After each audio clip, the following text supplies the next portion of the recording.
As you can see, this is our laundry room behind me, and it's super plain and boring. I'd much rather have a laundry room that looks like this. A beautiful finished laundry room with everything off the wife's wish list. We have an awesome brick floor around our washer and dryer. We have a huge folding station with plenty of storage up top. And then we ran some great beadboard all the way up with some dark moody wallpaper on top and tons of trim. And not to forget, an awesome vintage chandelier. So you guys stay tuned. I'll share the cost for this entire project at the end. Now we have a ton to do, so let's get started. First item on the list is the floors. Luckily, there was a minimum prep work for ours since we're starting with bare concrete. Now we can get to actually laying our reclaimed brick veneer floors. Now these are varying in sizes, so layout is going to be very important.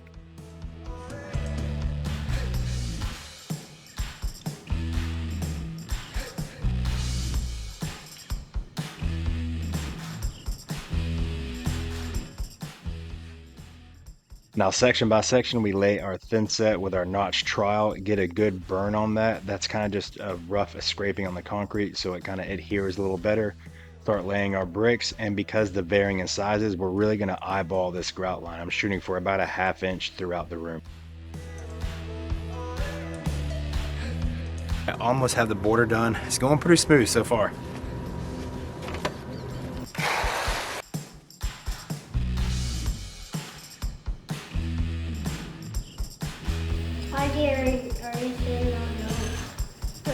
Now we're ready for another row. Are we ready for another day? Whoa! So all the full pieces are complete. Now we just have our half runs left. So I left these gaps right here. That way after we're done, I can just cut these pieces in half, fill in all these blanks, and then we have our corners left right here as well. So I'm gonna get all these pieces cut next, and then we'll get these laid in with a thin set. Another tip, spend the money and buy the mixer. When I first started tiling, I did this stuff by hand. It takes forever. The mixer is so much easier. All right, last batch.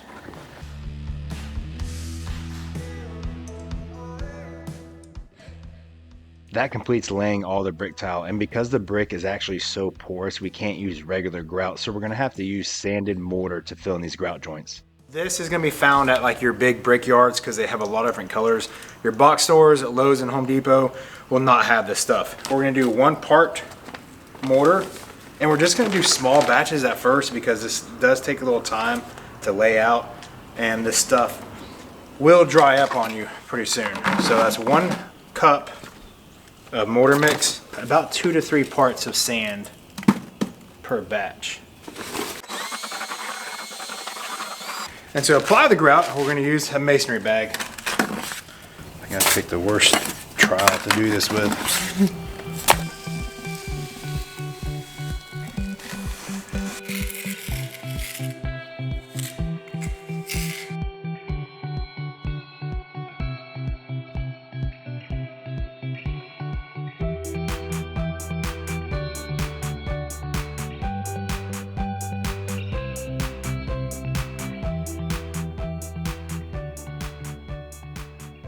We have the washer and dryer set back in here temporarily so we can get caught up on some laundry, and so I can get some measurements on the walls for our future upper cabinets we're hanging and the built-in around the washer and dryer. So we got the wall opened up pretty easily for access on where I want all my additional receptacles. I'm gonna put a light switch here. This is gonna be my access to turn the corner with a wire, and then we'll add another receptacle box right here, and then a 3rd box up here for my future upper cabinet undermount lights. Unfortunately, the 1 wire that I do have access to, I feel is already overloaded because it's the entire master bathroom circuit. So I'm just gonna throw a 15 amp circuit breaker in here. So we're gonna go dark. I'm gonna kill the power to the house, throw in the circuit breaker, punch through the wall, and then we'll drop all these receptacle boxes where I want them and get everything wired up.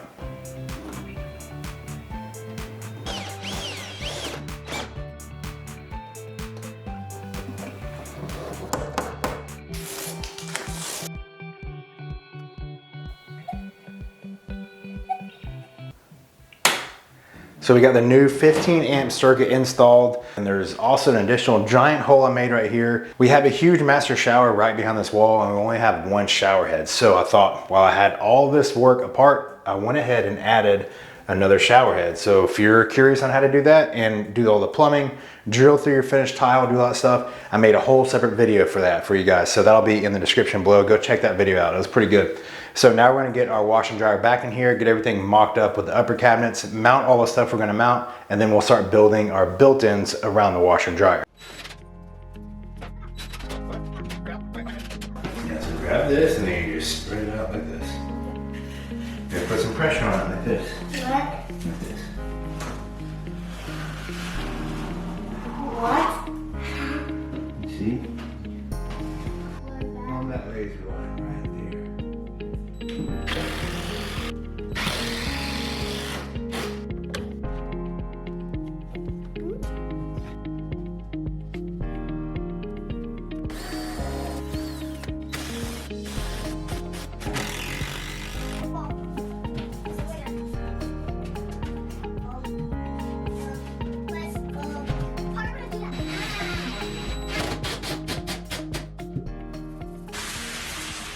We're using 3/4 inch sanded birch for our built-ins for the washer and dryer.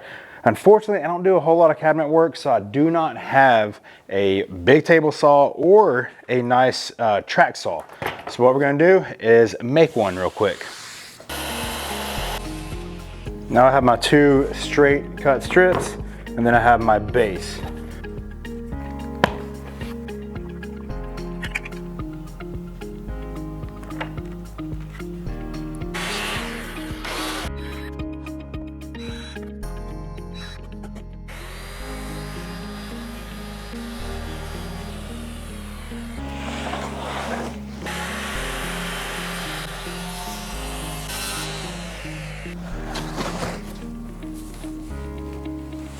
Just like that, DIY track saw, and it works great.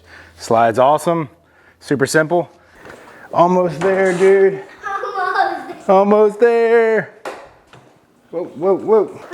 This one is gonna be on the far end. Ooh. Yeah, this one will be right here. This will start the run. Need a couple more screws in the cabinets, and then we can pull this block off and start running this beadboard. You ready? Yeah, buddy. So we're running beadboard around the entire perimeter of the room. We're running it right at 52 inches high, and to attach it to the walls, we're going to use some liquid nails and brad nails on the studs.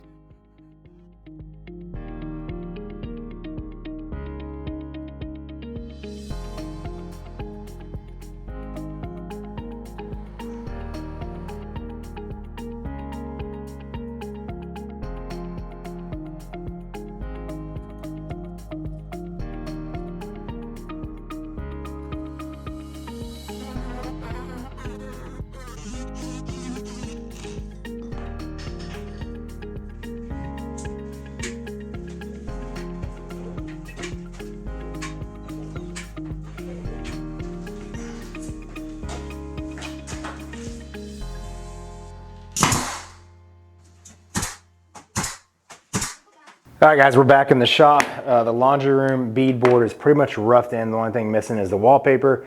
And then once we get the wallpaper on, I'll trim the top of that transition out and it'll look nice. So we're gonna put the washer and dryer together side by side all the way against one wall. Should leave us just enough space to build a nice 24-inch built-in with a center divider to hold 2 laundry baskets. So we're gonna get this thing laid out. We're gonna get all our dimensions laid out. Hopefully we'll have enough and get all the pieces cut.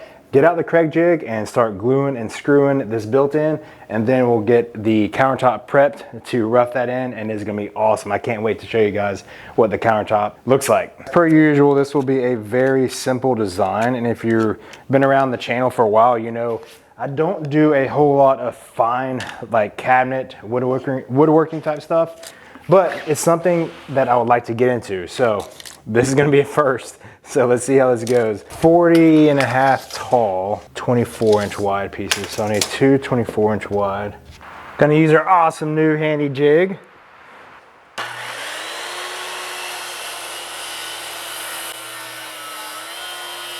Our first piece for our built-in. One more to go. Now, even for entry-level woodworkers like myself, I would always recommend a pocket hole jig. That's what I'm doing here. I'm measuring every 3 inches to mark where I'm going to put my pocket holes. And then this right here is the Craig jig. This is awesome for pocket holes. This is one of their entry-level units. It's very cost-effective and it does an excellent job when attaching any type of wood together. All right, so we got our glue. Now we're going to stand this up, set it in place. And right here you can see the pocket hole screws being installed, and they sell these in all different lengths depending on your thickness of wood you're using.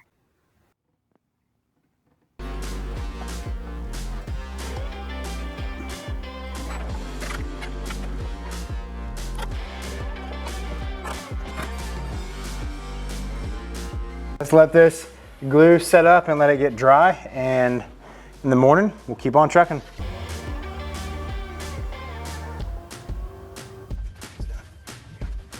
The question is, will it fit? No, it'll fit.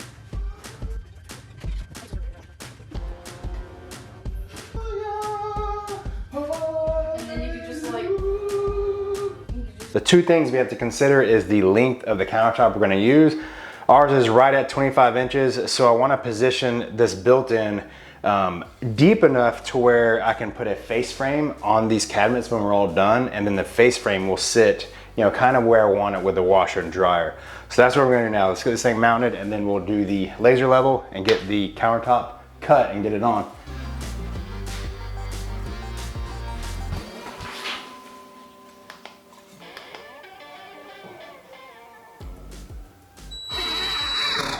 Here's a slab we're going to be using. It's a 2-inch thick by 25.5 wide.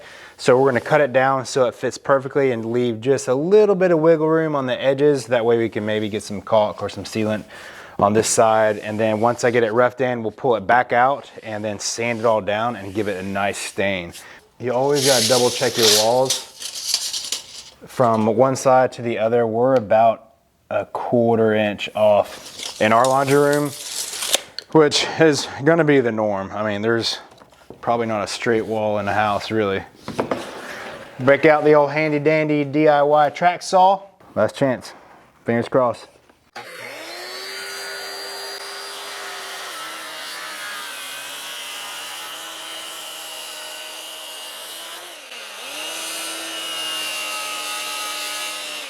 Just shallow enough with a track saw in there, so now we're gonna take it off and make the final pass without and just eyeball it.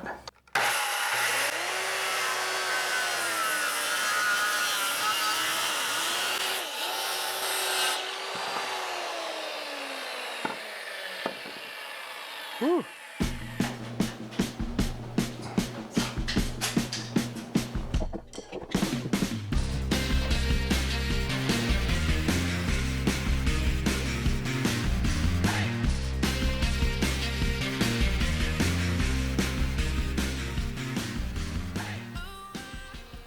So the countertop we use will work perfect. The only downfall is it doesn't reach all the way back to the wall. So there's a gap behind where the washer and dryer unit are, which is actually a good thing because we need to keep in mind we have to have access to our water shutoff for our washer in case we spring leak or anything ever happens. I've actually personally had that happen to me. A washer, the pump went bad and just started spraying water everywhere.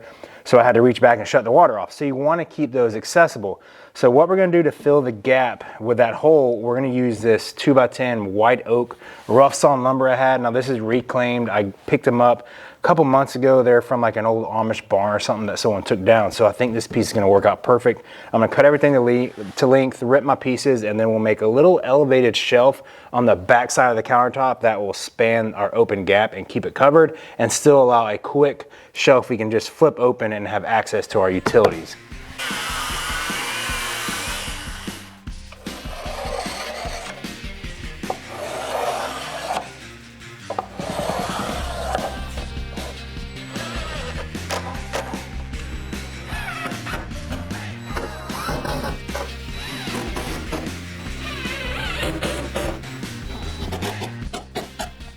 Now there are a lot of different options in upper cabinet height, but when you're doing it over your washer and dryer, you have to remember your cabinet or the top of your units are going to be a little bit higher than standard counter height.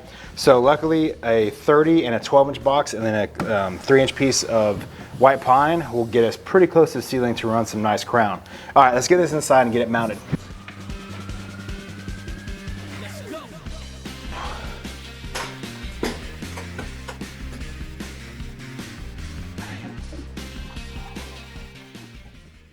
So once our upper cabinet box is mounted, we're going to get on to cutting our crown. Now, crown molding is very tricky to cut. I still have a difficult time with it occasionally.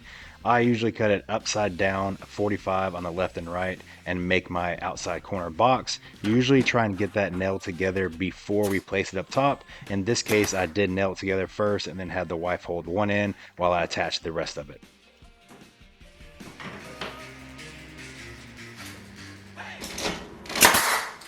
Now the project's at about 80%. I have everything roughed in and my wife jumped in to help. She's a lot better painter than I am and definitely has more patience. So she painted the entire room and got it ready to go. We have one final coat to get everything finished up after we do all the install. So the installs, we have to sand and stain our countertop the way we want it to get that put in. And then I also have to make these face frames for the built-ins that's sitting beside the washer and dryer. And then put the cabinet doors back on, and then we start doing our wallpaper. When the wallpaper is done, I can do this final trim up here to cap this beadboard cap, and then we should be pretty close. So that is the list.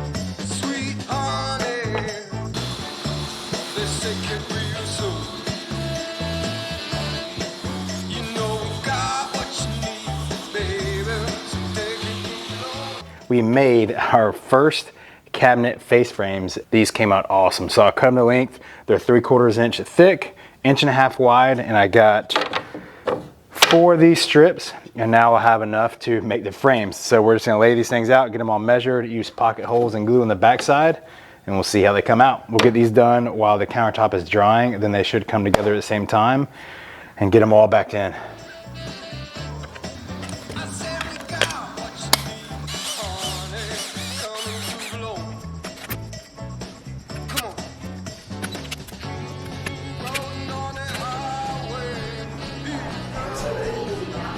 Everything got bigger. Oh my god.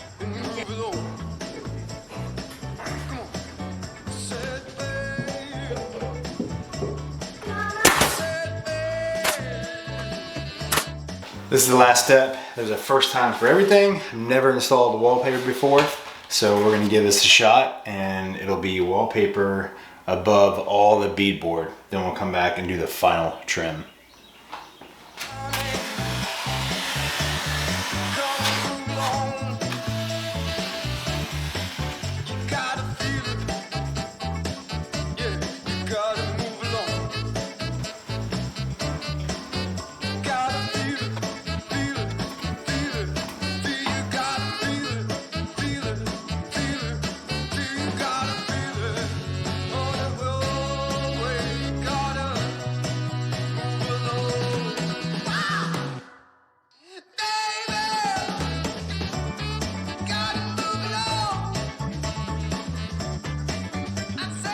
Yeah, look. Is it pretty? Yes. Do you still like it? Mm-hmm. Do you see all the flowers? Yeah, I feel Isn't it pretty? it.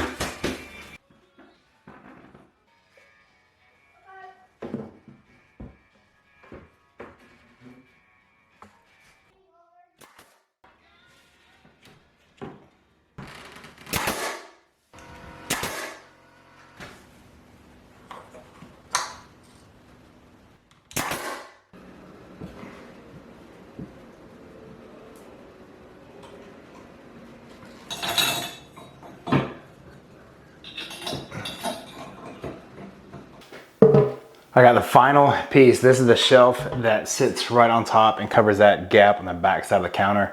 But the wife is actually at work today. She helped me with a lot of this, but today I knocked out the final stages and it really came along. And then as you saw, I hung the chandelier. So I'm gonna get this final piece on, and then besides like a final touch up of paint, this laundry room is gonna be done. So let's surprise her when she gets home, and then we'll give you the final reveal.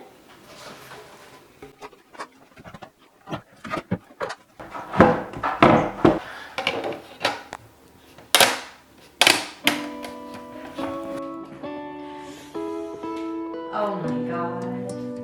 Oh, look at Wally's picture. Oh, the chandelier's on. Oh wow, it's so perfect. So perfect. Good job, honey. Wow. That ended perfectly. Wow. Do you like it? I love it. I love it.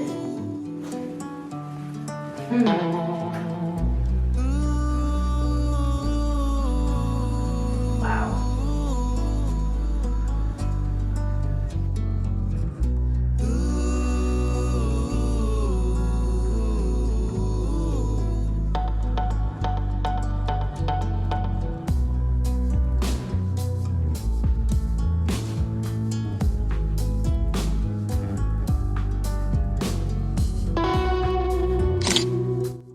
So here's a quick cost breakdown of the entire project. The brick floor is right at $1,000. That was $900 for the brick, $100 for the material. Beadboard and trim was $300. Electrical was around $100. The countertop, the built-in material was right at $1,000.